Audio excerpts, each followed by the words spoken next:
Everybody, it's Randall back with another video. So I'm going to do what I can to sort of keep my emotions in check right now. Something that happened this week. Colin Kaepernick should be on an NFL roster. That's just a fact. The man led the 49ers to a Super Bowl. There are quarterbacks in the Hall of Fame that never played in the Super Bowl. They never got their team that far. Yet Colin Kaepernick can't even get a phone call. Teams ignore his workouts.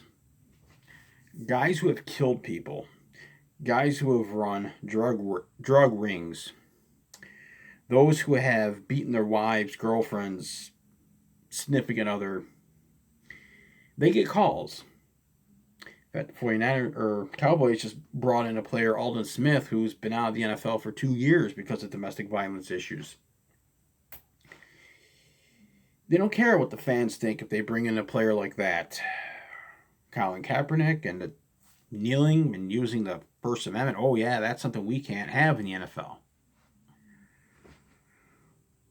What happened this week brought back terrible memories of Eric Gardner.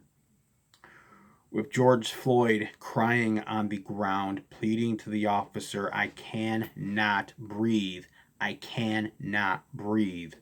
The officer ignored him, kept his knee on his throat for several minutes, while other cops just stood there with their thumb up their you-know-what and did nothing. The man is screaming, I cannot breathe. What, did they think he was using this as a ploy? He was going to jump up and beat the hell out of him? There's 4 of you, 1 of him. 4, 1. Do the math. The odds are in your favor.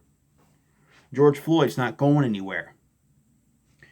But you stood there while your fellow officer had a knee to his throat and the man pleaded with you, I cannot breathe.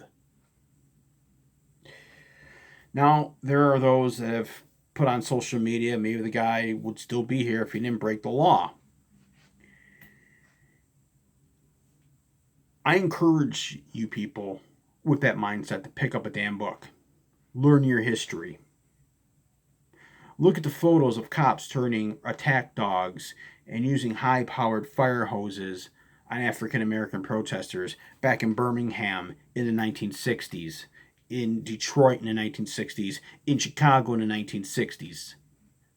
They turned these attack dogs and they turned fire hoses on children as young as 8 years old.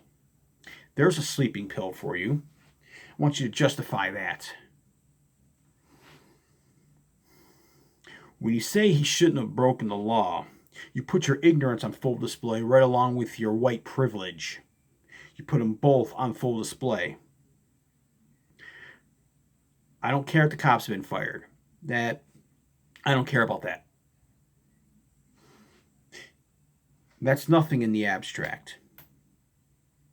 If they get found guilty, you know what's going to happen?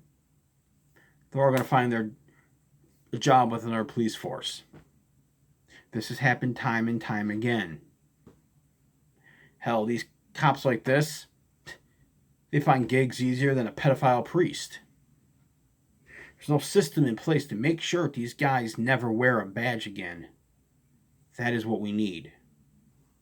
We need a call to action. We need to get rid of the current mindset regarding cops because not all of them are heroes.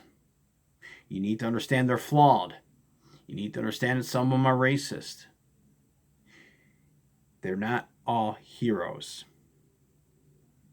Stop taking their side every time.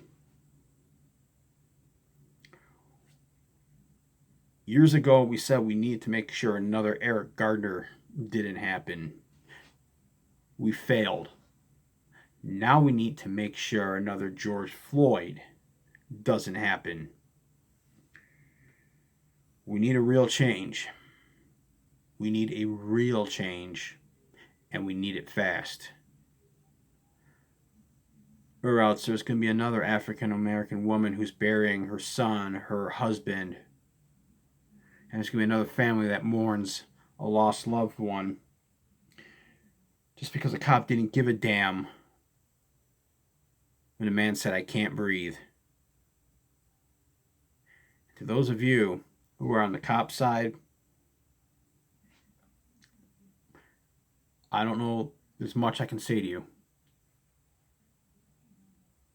But I hope when you lay your head to rest tonight, I hope the words "I can't breathe, I can't breathe, I can't breathe, I can't breathe" echo in your head time and time again. I hope those words invade your dreams. I hope those words stick with you. I can't breathe. I can't breathe. I hope those words never leave you. No matter where you look or how you try to run from them, those words, they will be on you like a new shadow. I can't breathe. I can't breathe.